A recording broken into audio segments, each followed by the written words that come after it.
Cancer Healer Center, a new beginning.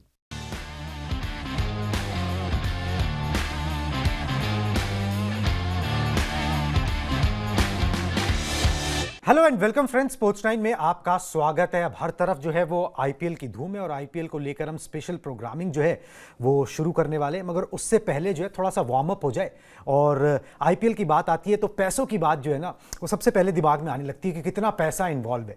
चलिए IPL के पैसे पे आएंगे, मगर उससे पहले चैंपियंस ट्रॉफी को लेकर जो है ना वो इनाम जो है ना खिलाड़ियों को मिल गया है। मतलब आईसीसी ने तो विनर को इनाम देती ही है, मगर हर किसी को इंतजार था कि भाई बीसीसीआई क्या स्पेशल अनाउंसमेंट करने वाली है। तो बीसीसीआई ने वक्त जरूर लिया मगर स्पेशल अनाउंसमेंट कर दिए। कितने गुना ज्यादा पैसा उन्होंने दिया है ना वो सारी आपको इंफॉर्मेशन देते हैं, उसके बाद इस पर चर्चा करेंगे। फिर आईपीएल से भी कंपैरिजन करेंगे कि कितना पैसा जो है आईपीएल में मिलता है खिलाड़ियों को और इस बार क्या कुछ नया जो है वो होने वाला है इस लीग के अंदर। चलिए जी, सबसे पहले कैश रिवॉर्ड जो बीसीसीआई ने अनाउंसमेंट की है। बीसीसीआई ने की 58 करोड़ रुपए के नकद पुरस्कार की घोषणा। खिलाड़ियों, सपोर्ट स्टाफ और चयन समिति को भी इनाम मिलेगा। ठीक है जी, चयन समिति का नाम भी इसमें इंक्लूड किया गया है। बीसीसीआई अध्यक्ष और सचिव ने इसका घोषणा की, इस इनाम की ऐलान किया। आईसीसी ने चैंपियन बनने पर जो है 20 करोड़ रुपए टीम इंडिया को दिए थे, क्योंकि टीम इंडिया ने चैंपियंस ट्रॉफी जीती थी। 20 करोड़ रुपए का इनाम जो है वो अभी मिलना है खिलाड़ियों को। और बीसीसीआई ने 58 करोड़ रुपीस के इनाम की घोषणा की, मतलब 3 गुना। ठीक है, ऑलमोस्ट 3 गुना। और लगातार, और रॉजर बिन्नी ने ये बात बोली है, जो बयान आया कि भाई लगातार 2 आईसीसी का खिताब जीतना एक खास बात है, इसलिए एक खास इनाम जो है ना वो खिलाड़ियों को दिया जाना चाहिए। थोड़ा सा बाइफोकेट अगर इसको किया जाए तो जो रिपोर्ट्स आ रही हैं, अगेन ये ऑथेंटिक उतनी नहीं है, मगर जो रिपोर्ट्स आ रही हैं वो ये है कि हर मेंबर को जो है वो 3-3 करोड़ रुपए मिलेंगे खिलाड़ी को, और साथ में हेड कोच को भी 3 करोड़ रुपए मिलेंगे। बाकी जो सपोर्ट स्टाफ और सिलेक्शन कमेटी के मेंबर हैं उनको 50-50 लाख रुपए जो है यहां पर मिलने वाला है। तो वो 20 करोड़ रुपए प्लस ये 58 करोड़ रुपए। सर, हर कोई जो है ना वैसे ही करोड़पति है, मगर उसमें वो 1 करोड़ और ऐड हो गया है।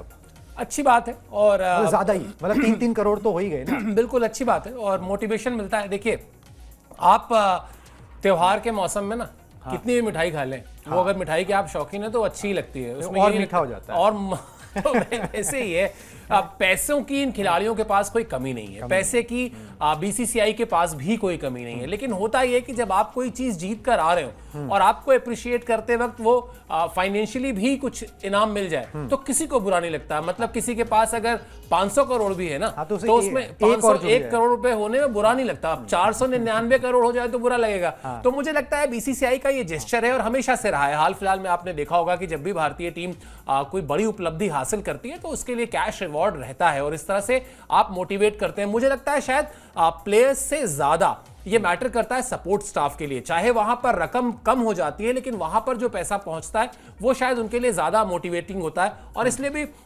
वही बात है, 500 थे 501 हो गए या 499 थे 500 हो गए, मैटर नहीं करता। मैटर ये करता है जब आपने अपने बचपन में हमारे यहाँ स्कूल में ना, मालूम है आपको, कटोरियां मिलती थी जी इनाम में। अच्छा। मतलब हाँ, मतलब अगर हमने कोई पोएम कंपटीशन में प्राइज जीत लिया तो कभी कटोरी मिल जाती थी, कभी ग्लास मिल जाते थे स्टील के। लेकिन ऐसा नहीं था कि वो इनाम नहीं थे रखे। वो अब भी मेरे घर पे उतना ही संभाल के हैं जैसे हमने बाकी इनाम बड़े होके जब कुछ मेडल्स वेडल्स जीते तो जैसे वो रखे हैं वैसे वो भी रखे हुए हैं। इनाम फिर इनाम है और फिर कैश इनाम है तो फिर कहना ही क्या है। बिल्कुल जी, और इनमें से तो 3 खिलाड़ी वैसे ऐसे हैं, अर्शदीप सिंह, ऋषभ पंत और शायद वॉशिंगटन सुंदर, जिन्होंने खेला नहीं एक भी मैच। ठीक है, उनको भी यहाँ पर जो है ना ये भी देखिए, 1983 के वर्ल्ड कप में सुनील वॉल्सन ने एक भी मैच नहीं खेला था। लेकिन आप उठाकर देख लीजिए कोई भी प्रोग्राम, कपिल देव कभी भी जहां टीम के साथ जा रहे हैं वहां पर वो सुनील वॉल्सन को लेकर जाते हैं क्योंकि वो मेंबर थे टीम के। ये अच्छी बात है, ये जेस्चर है, ये होना भी चाहिए। और ये जो प्लेयर्स हैं इनको शायद एक आध मैच खेल लेते तो और ज्यादा खुशी होती कि भाई इसलिए कोई वो नहीं है। बिल्कुल जी, देखिए कैश इनाम मिलता है वो प्रोत्साहन तो देता ही है। ठीक है, कैश मतलब जो भी आप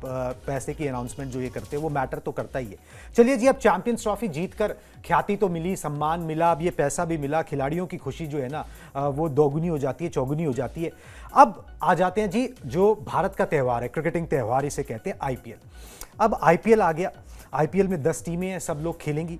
अब जब पैसे की बात हो रही है तो हमने कंपैरिजन कर ही लिया कि भाई जो चैंपियंस ट्रॉफी है, मिनी वर्ल्ड कप उसे कहा जाता था पहले, उसके अंदर अगर 53% बढ़ के मिला है वैसे पिछली बार से, अगर ये इनाम मिला है तो आईपीएल में क्या मिलता है। आईपीएल 2025 की अनाउंसमेंट अभी होनी बाकी है, मगर अगर हम 2024 को ही आधार मान ले तो हमने एक कंपैरिजन किया है, हम वो कंपैरिजन आपको दिखा देते हैं। आईपीएल 2024 में चैंपियन टीम को ना करीब 20 करोड़ रुपए मिले थे, मतलब लगभग उतने ही पैसे जितने चैंपियंस ट्रॉफी जीत के एक चैंपियन टीम को, टीम इंडिया को मिले हैं। नए सीजन में खिलाड़ियों को ना पहली बार अब ये आईपीएल में हो रहा है कि अब जो नया सीजन है 2025 का, जब 18 साल का आईपीएल हो गया तो इसमें मैच फीस भी मिलेगी। मतलब कि जो आपने ऑक्शन के अंदर आपका प्राइस तय किया गया, चाहे वो 5 करोड़ था, 10 करोड़ था, 15 करोड़ था, उसके अलावा जितने मैचेस खेलोगे उसकी मैच फीस भी मिलेगी। आईपीएल का एक मैच खेलने पर हर खिलाड़ी को, चाहे वो केकेआर का हो, सीएसके का हो, आरसीबी का हो, जहां पर भी वो मैच खेला जा रहा हो, 7.5 लाख रुपए जो है ना वो मिलेंगे। ये पहले कभी नहीं मिला करते थे। अगर मोटा मोटा हिसाब लगाया जाए तो 14 लीग मैचेस हो गए सर, उसके बाद प्लेऑफ हो गया। मतलब आप 1 करोड़ से प्लस जो भी आपको रकम आपकी तय की गई, चाहे वो 30 लाख थी, चाहे वो 27 करोड़ रुपए हो, उसमें 1 करोड़ रुपए ऐड हो जाएगा अगर आपने पूरे मैचेस जो हैं वो ये खेले होंगे। ये मैच फीस के तौर पर मिलेगा और इसका सबसे ज्यादा असर ना उन खिलाड़ियों पर होगा जो 30 से 50 लाख के ब्रैकेट में थे, क्योंकि उनका तो 50 लाख समझ के बैठे थे। अब उनको यहां पर 1 करोड़ रुपए और मिल जाएगा तो उनकी तो तिगुना हो गया। इसीलिए आईपीएल इतना ज्यादा है ना कि पैसों की बरसात होती है, और पैसों की बरसात कोई ऐसा नहीं कि वो रुक रुक कर बरसात हो रही है। हाँ, ये तो छप्पड़ फाड़ के हो रही है। मतलब ये छप्पड़ फाड़ कर होती है। और इसीलिए देखिए प्लेयर्स के साथ एक बड़ा इशू भी होता है। मतलब हम शायद कई बार विराट कोहली और एक रोहित शर्मा या एक जसप्रीत बुमराह या ऋषभ पंत की बात करते हैं, लेकिन बहुत सारे प्लेयर्स ऐसे हैं जो डोमेस्टिक क्रिकेट खेलते हैं और वहीं तक बेचारे खेल पाते हैं, नहीं आ पाते हैं आगे। अब आईपीएल जो पिछले 17 वर्षों से चला आ रहा है और अब 18वां वर्ष है, उसने यही तो किया है कि फाइनेंशियल सिक्योरिटी दी है उन प्लेयर्स को भी जो प्लेयर्स इंटरनेशनल नहीं खेल पाते थे या जिन प्लेयर्स को इंजरी हो जाती थी। आपने एक सीजन खेला, 2 सीजन खेला और फिर इंजरी हो गई, अच्छी बात है। मुझे लगता है प्लेयर का ना एक टेन्योर होता है, वो 60 साल तक नौकरी नहीं कर रहा होता। ये ठीक है कि उसके पास बहुत सारा पैसा आ जाता है, बहुत जल्दी आ जाता है, लेकिन उसको भी तो अपनी जिंदगी को उसी तरह से जीने का अधिकार है ना जैसे अब वो जीना चाहता है। अच्छी बात है, जब तक खिलाड़ियों को पैसा मिल रहा है इसमें कहीं से कोई बुराई नहीं है। अब बिल्कुल पैसा मिलना कोई बुराई नहीं है। खिलाड़ियों को मिले, हमको मिले, जिसको भी मिले, ठीक है, वो पैसा मिलना जो है एक अच्छी बात होती है और वो बहुत प्रोत्साहन का काम करता है। हर एक की अपनी उस हिसाब से ज़रूरतें भी होती हैं। और वैसे इन सब चीज़ों का बहुत सारा क्रेडिट जो है ना वो जय शाह साहब को जाता है, क्योंकि उन्होंने ये सब चीज़ें इनिशिएट कराई कि अगर बोर्ड का खजाना बढ़ रहा है और भर रहा है तो फिर वो जो है ना उसके स्टेक होल्डर्स में भी जाना चाहिए, ठीक है, कि भाई उनको भी उस तरीके से जो है उसका फायदा पहुंचे। चाहे अल्टीमेटली जो खजाना बढ़ रहा है, हाँ, उसका स्रोत क्या है, वो कैसे बढ़ रहा है? कोई ऐसा तो है नहीं कि वहां पर कोई बरसात हो रही है पैसों की। वो बढ़ इसीलिए रहा है क्योंकि जब भारतीय टीम बेहतर परफॉर्म कर रही है, उसके साथ स्पॉन्सरशिप आ रही है, उसके साथ जो टेलीकास्ट राइट्स आपके दिन पे दिन महंगे होते जा रहे हैं, आप हर चीज इस वक्त जो है उससे पैसा आ रहा है बीसीसीआई के पास। लेकिन मूल क्या है? मूल उन खिलाड़ियों की परफॉर्मेंस है। तो स्टार जो है, फेस जो है, उस बीसीसीआई का फेस ये प्लेयर्स ही हैं। और जब ये प्लेयर्स अच्छा करते हैं तो फिर अगर उस खजाने के में एक स्टेक होल्डर, वो इंपॉर्टेंट स्टेक होल्डर, बड़े स्टेक होल्डर है, तो आपको उनको देना भी चाहिए। इसमें यही प्रोसेस भी है। बिल्कुल जी, देना चाहिए। और हर एक कोई इनाम का हकदार होता है, उस स्टेक का उस पे उसका अधिकार है एक तरीके से। वो कोई दिया नहीं जा रहा, वो अधिकार ही है, मगर उसको जो फैसिलिटेट कर रहा है उसकी भी तारीफ यहाँ पर जो है करनी जरूर बनती है। चलिए जी, पैसे के बाद अब आगे बढ़ते हैं और कुछ चेंजेस जो है ना वो टीम में होते चले जा रहे हैं। उन चेंजेस के बारे में हम आपको बताते चले जा रहे हैं। राजस्थान रॉयल्स से बड़ी खबर आई है। राजस्थान रॉयल्स का कप्तान जो है ना वो बदला हुआ नजर आएगा। पूरी खबर आपको बता देते हैं। शुरुआती 3 मैचेस में रियान पराग जो है वो राजस्थान रॉयल्स की कैप्टनसी करेंगे।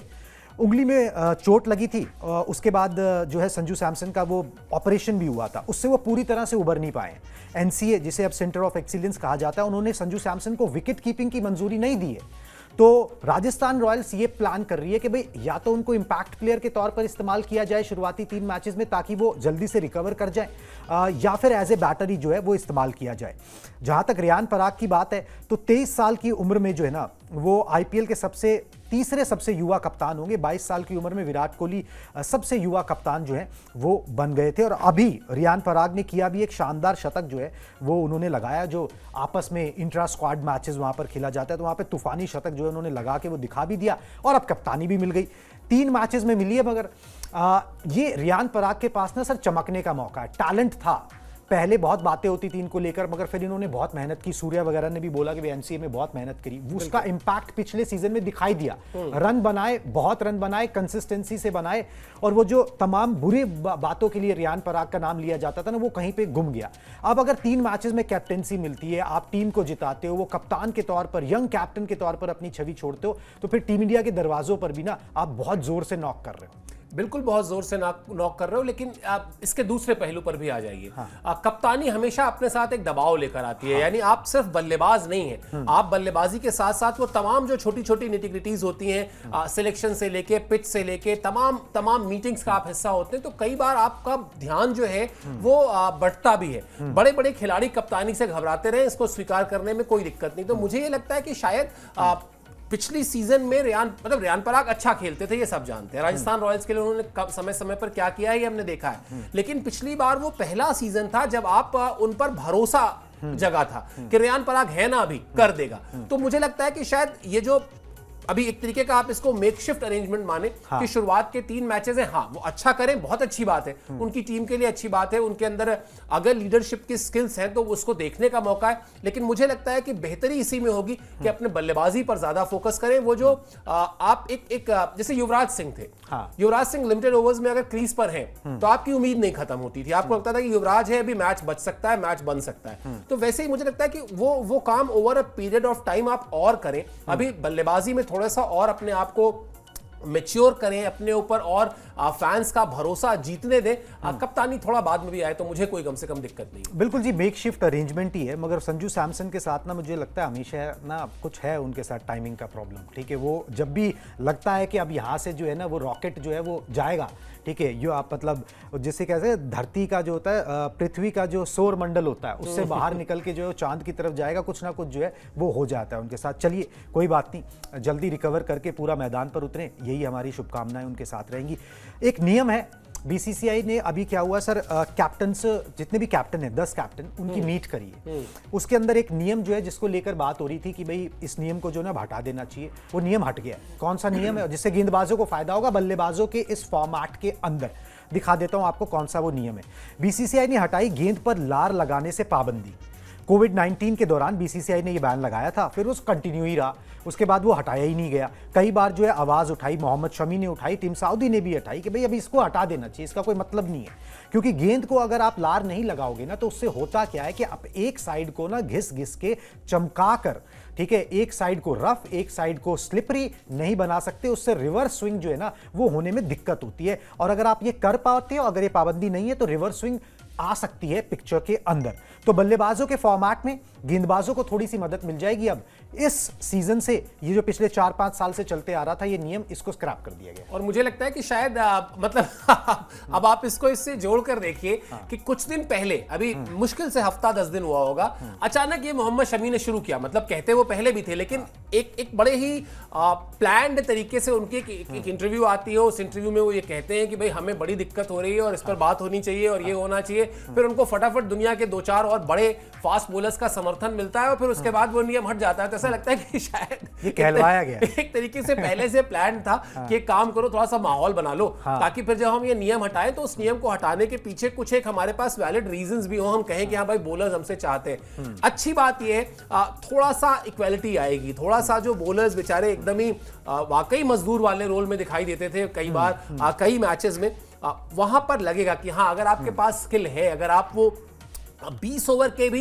मैच में रिवर्स स्विंग का स्किल आप थोड़ा बहुत दिखा सकते हैं तो कम से कम दिखाइए, मजा आएगा। आर्ट है अपने आप में एक, और आर्ट अगर किसी को भी मतलब देखने को मिल रही हो तो मुझे लगता है, और हालांकि बहुत बड़ा फर्क नहीं पड़ने वाला, नहीं पड़ेगा, लेकिन फिर भी क्योंकि मैचेस 20-20 ओवर एग्जैक्टली, लेकिन फिर भी अगर स्किल है, स्किल देखने को मिल जाए तो इससे अच्छी बात क्या है। बिल्कुल जी, 50 ओवर के मैच में ज्यादा रिवर्स स्विंग जो है पिक्चर में आ जाती है, जैसे कि हुआ करता था पहले उस तरीके से। मगर अब चलो एक शुरुआत अच्छी हुई है, कुछ तो हथियार जो है ना वो गेंदबाजों को भी मिले, नहीं तो सपाट और पाटा विकेट के ऊपर गेंदबाज सिर्फ पिटने के लिए ही आता था कि भाई चलो अब मैं 200 खाऊंगा यहाँ या 250 खाऊंगा, उस तरीके से जो है ना वो टीमें लेके चलती थी। चलिए जनाब, इन सब बातों की हमने जानकारी आपको दे दी। अब एक ओल्ड हॉर्स हैं उनकी बात कर लेते हैं, क्योंकि जब आईपीएल आता है तो धोनी का नाम जो है ना वो आ जाता है। वैसे तो बाकी जगह अब तो अनकैप्ड प्लेयर के तौर पर खेलेंगे, वर्ल्ड कप विनिंग कप्तान, ठीक है। चलिए जी, वो 3 रिकॉर्ड जो है ना वो बना सकते हैं। कौन कौन से 3 रिकॉर्ड है आपको बता देते हैं। 43 साल के धोनी इस सीजन लीग के सबसे उम्रदराज खिलाड़ी हैं। उनसे उम्रदराज खिलाड़ी इस लीग में कोई नहीं है। अर्धशतक अगर वो लगा देते हैं तो इस आईपीएल में मतलब अर्धशतक लगाने वाले वो सबसे उम्रदराज खिलाड़ी बन जाएंगे। 43 साल की उम्र में किसी ने यह कारनामा नहीं किया है। सीएसके के लिए सबसे ज्यादा रन बनाने वाले खिलाड़ी बनने का उनके पास मौका है। 19 रन बनाते ही वो सुरेश रैना का रिकॉर्ड जो है वो तोड़ देंगे। और 10 कैचेस अगर वो और ले लेते हैं तो 200 कैच लेने वाले वो पहले विकेट कीपर बन जाएंगे। इस लीग में 200 कैच किसी विकेट कीपर ने ली नहीं, क्योंकि किसी ने उतना शायद खेला भी नहीं, उतने कंसिस्टेंसी से धोनी ने हर सीजन खेला है। मगर इन रिकॉर्ड्स के अलावा सर एक चीज तो रहती है, जब आईपीएल आता है ना तो फिर वो माही का जलवा देखने की उम्मीद जो है ना वो रहती है। वो स्पार्क रहता है कि भाई अब महेंद्र सिंह धोनी एक्शन में नजर आएंगे। वो चाहे 4 गेंद खेले या 5 गेंद खेले, उससे मायने नहीं रखता। बिल्कुल, और ये दिखाता है कि वो जो उन्होंने देखे पैसा कमा लेना, बहुत सारी शोहरत कमा लेना, ये सब कुछ बहुत इंपॉर्टेंट है, लेकिन प्यार कमाना ना वो कमाया है माही ने। मतलब उनकी जो फैन फॉलोइंग है वो उस तरह की फैन फॉलोइंग है जिनको आप डाई हार्ट फैन कहते हैं। वो हटते नहीं उनके पीछे से। मतलब वो जीतने के बाद 2 घंटे बाद भी उनको ड्रेसिंग रूम में बताया जाता है कि साहब बाहर जो है अभी भी स्टैंड्स में कई हजार लोग बैठे हुए हैं, और फिर वो रात में आते हैं बाहर उन फैंस से मिलने, उनको वेव करते हैं। तो वो प्यार जो उन्होंने कमाया है, शायद एक छोटे से शहर से निकलकर इतनी बुलंदियों तक पहुंचने के बाद लोग रिलेट कर लेते हैं अपनी स्टोरीज को। जिसने भी अपनी जिंदगी में थोड़ा सा स्ट्रगल किया, थोड़ी सी सक्सेस हासिल की, उसको लगता है कि धोनी का जो बड़ा सा पर्सनालिटी है उसमें 1% उसका भी, उसके अंदर भी धोनी रहता है। तो ये जो प्यार है, या हर बार सीजन से पहले धोनी को लेकर जो इस तरह का क्रेज होता है। रॉबिन उथप्पा से पूछा गया, सोचिए वो कह रहे हैं भी 3-4 साल और खेल सकते हैं, 2029 तक खेल सकते हैं। बिल्कुल। तो ये ठीक है, वो हम मतलब 2029 तक तो शायद ही खेलेंगे, लेकिन अब आप अभी ये कह भी नहीं सकते कि नहीं खेलेंगे, जिस तरह से हर बार पिछले 3 सीजन से तो हो रहा ही है। 4 सीजन से कि वो आ रहे हैं जी, ये लास्ट है, ये लास्ट है, लास्ट है। अच्छी बात है, धोनी ने प्यार हासिल किया है, इसका उनको क्रेडिट जाता है। उन्होंने जिस तरह से जो कामयाबियां दिलाई हैं वो अलग चीज है, लेकिन खुद को जिस तरह से कनेक्ट किया है एक फैन के साथ, वो बहुत बड़ा अचीवमेंट है उनका, जो उनकी ट्रॉफीज से, उनके बैंक बैलेंस से, उनकी शोहरत से, इज्जत से शायद ज्यादा प्यारा होगा उनको। वो चमत्कारिक कप्तानी जो है ना वो एक बार फिर से देखने को मिल सकती है, क्योंकि जैसे वीरेंद्र सहवाग कहते हैं कि भाई धोनी तो ना मतलब कप्तानी की वजह से खेल रहे हैं मतलब ना विकेट कीपिंग ना बैटिंग, वो सिर्फ कप्तानी की वजह से खेल रहे हैं। तो भाई वो भी अपने आप में एक टैलेंट है। ऐसा कौन कर पाया है कि भाई सिर्फ कप्तानी की वजह से खेल रहे हो। चलो ये अलग बातें हैं, मगर देखते हैं कि धोनी इस बार क्या करते हैं। जैसे पिछली बार वो 5-6 गेंद आखिरी 2 ओवर के भी उसमें नजर आए थे, क्या इस बार कुछ ज्यादा आपको धोनी मैदान पर देखने को मिलेंगे? लोगों की नजरें इस पर टिकी रहेंगी। डिपेंड करता है घुटने पे, डिपेंड करता है घुटने पे। बेटर नजर आ रहा है, अब तो टाइम हो गया है, हील कर लिया होगा। और धोनी अपने आप को फिट वैसे बहुत ज्यादा रखते हैं, उस पर ख्याल भी वो रखते हैं। चलिए जी, इस ब्रॉडकास्ट में बस इतना ही। अभी मुझे और सर को दीजिए इजाजत। टाटा bye bye. Cancer Healer Center, a new beginning.